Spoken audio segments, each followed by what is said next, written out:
Assalamualaikum warahmatullahi wabarakatuh.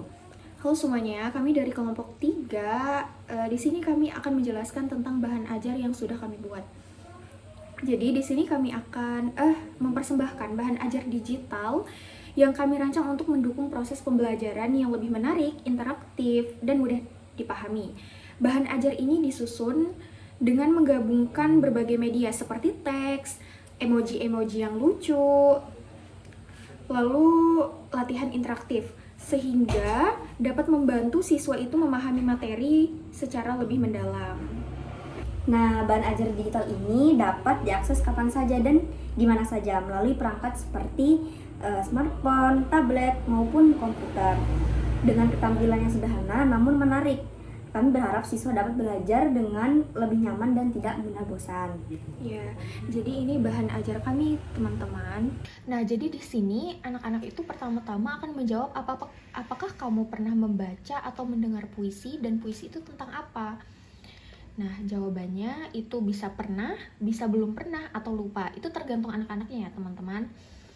Kemudian di bawahnya itu ada tujuan pembelajaran. Tujuan pembelajaran ini adalah setelah belajar ini anak-anak itu harus bisa.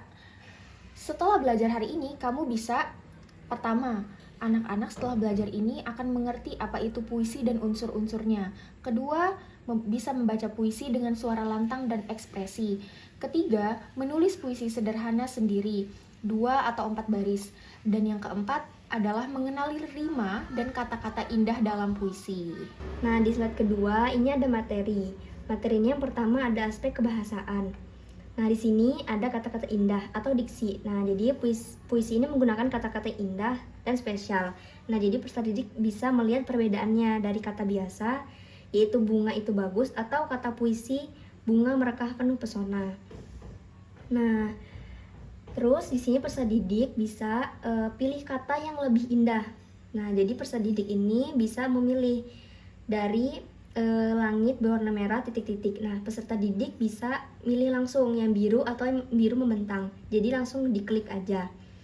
Terus di sini ada majas perbandingan.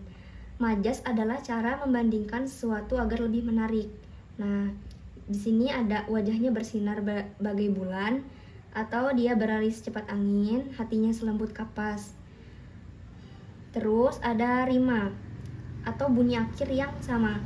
Rima membuat puisi jadi enak didengar seperti lagu. Nah, ini contoh puisinya ya, teman-teman. Habis itu selanjutnya ada aspek keterampilan. Di sini ada beberapa cara untuk membaca puisi. Ada suara bisa lantang, atau bisa mengekspresikan wajah, ataupun jeda, atau berhenti sebentar. Terus di sini peserta didik bisa latihan membaca dengan suara lantang. Di sini sudah ada pemberitahuannya. Jadi di sini peserta didik bisa langsung pencet ini aja, langsung bisa diklik seperti ini. Tunggu sebentar teman-teman. Nah, di sini sudah ada temponya sendiri. Jadi peserta didik mengikuti temponya yang berwarna merah tersebut. Seperti itu.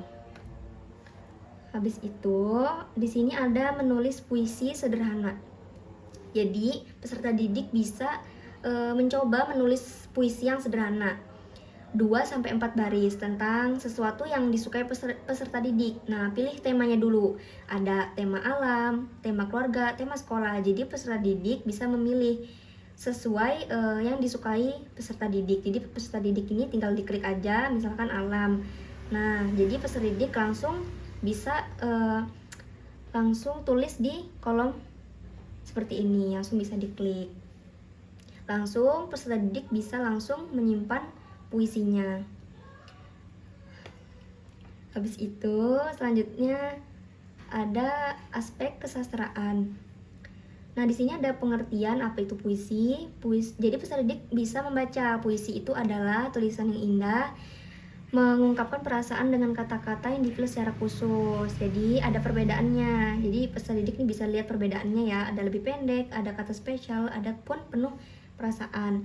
Nah, di sini ada unsur-unsur puisi. Di sini peserta didik bisa melihat ada apa saja di dalam unsur-unsur puisi ini. Ada tema, ada perasaan, ataupun pesan atau amanat. Nah, di sini ada contoh puisi anak. Jadi peserta didik bisa membaca contohnya. Nah, ini contohnya dari temanya itu persahabatan dan perasaannya itu bahagia dari puisi tersebut. Terus pesan yang diambil dari puisi itu adalah hargai sahabat. Nah, di slide ketiga ini ada aktivitas teman-teman. Jadi di sini peserta didik itu mengisi sebuah puisi. Jadi kayak melengkapi puisi dengan kata-kata seperti contohnya ini. Matahari terbit di pagi hari. Nah, lalu langsung aja kalau sudah diisi semua itu bisa langsung periksa jawaban gitu. Nah, kalau warnanya hijau berarti benar. Kalau belum diisi atau salah itu berarti warna merah. Lalu yang kedua, ini ada diskusi ringan. Diskusi ringan ini tentang puisi. Nah, jadi di sini tuh ada puisinya, terus di bawahnya ini apa puisi ini, apa isi puisi dari ini, apa perasaan dalam puisi ini gitu. Jadi anak-anak tinggal isi, tinggal pilih hujan yang menyegarkan tanaman atau bermain di pantai. Lalu perasaannya sedih atau bersyukur. Nah, di sini tulis puisi dengan kata kunci. Jadi di sini anak-anak itu menggunakan kata-kata di bawah ini untuk membuat puisi seperti bunga mekar di pagi hari atau matahari terbit di pagi hari seperti itu. Lalu langsung saja bisa dicek puisinya. Di slide keempat itu ada namanya media. Jadi sini ada kumpulan puisi pendek anak. Nah, di sini ada berbagai macam judulnya. Jadi peserta didik bisa langsung dilihat dan sesuai keinginan peserta didik yang mana, yang disukai yang mana. Jadi di sini banyak contohnya. Habis itu di sini ada tips ya untuk guru dan orang tua. Jadi ini ada bisa menggunakan gambar berwarna yang berhubungan dengan puisi atau bunga matahari keluarga untuk membantu anak memahami isi puisi. Nah, jadi untuk guru atau orang tua itu bisa membantu anak memahami puisi dengan cara ini tadi, seperti gambar berwarna. Nah, di sini ada juga bisa menggunakan audio pembaca puisi sebagai contoh. Nah, jadi nanti anak langsung bisa menirukan dan mengekspresikan mereka sendiri. Terus di sini ada bermain peran saat membaca puisi. Nah, misalnya berpura-pura jadi bunga saat membaca puisi tentang alam. Yang terakhir, mengadakan lomba baca puisi mini di kelas. Bisa melatih keberanian anak tampil di depan. Jadi itu adalah tips untuk guru dan orang tua. Nah, slide selanjutnya ada penilaian. Jadi di sini peserta didik itu dapat menilai dirinya sendiri. Seperti keberanian dia membaca puisi itu berapa dari 1 sampai 5 gitu. Terus kerapian menulis puisi, pemahaman isi puisi, itu mereka menilai dirinya sendiri. Kemudian ada kuis ringan, seperti apa itu puisi, terus apa yang dimaksud dengan rima, mana yang termasuk kata indah. Ini ada pilihannya ya teman-teman, A sampai C begitu. Terus jika sudah dijawab, jawabannya bisa langsung dikumpulkan di sini gitu. Tapi karena ini belum dijawab, jadi nggak bisa dikumpulkan ya teman-teman. Nah, di slide yang terakhir ini ada yang namanya hasil. Jadi setelah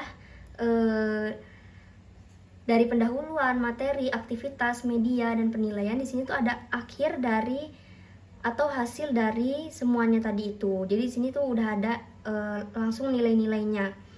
Nah, jika udah selesai semua kegiatan belajar puisinya, di sini tuh ada nilainya langsung. Misalkan dari belajar puisi rumpang, nah nanti di sini langsung muncul nilai dari peserta didik tersebut. Seperti belajar diskusi, nah di sini nanti ada juga kuis, di sini juga ada. Nah, nanti di sini tuh ada totalnya langsung berapa, 1 per berapa. Kalau peserta didiknya bagus, bisa memahami, maka nanti nilainya di sini akan besar seperti itu. Jadi penilaian dirinya itu membaca, menulis, dan pemahaman peserta didik itu seperti apa. Nah, nanti kalau misalkan peserta didiknya belum paham atau seperti apa, jadi bisa diklik belajar lagi. Nah, dia akan mengulang ke slide yang pertama. Kalau misalnya peserta didiknya belum paham, jadi bisa mengulang-ulang dan guru pun bisa membantu peserta didik untuk memahami, seperti itu. Nah, jadi itulah penjelasan kami tentang bahan ajar yang sudah kami susun, teman-teman. Kurang lebihnya mohon maaf. Wassalamualaikum warahmatullahi wabarakatuh.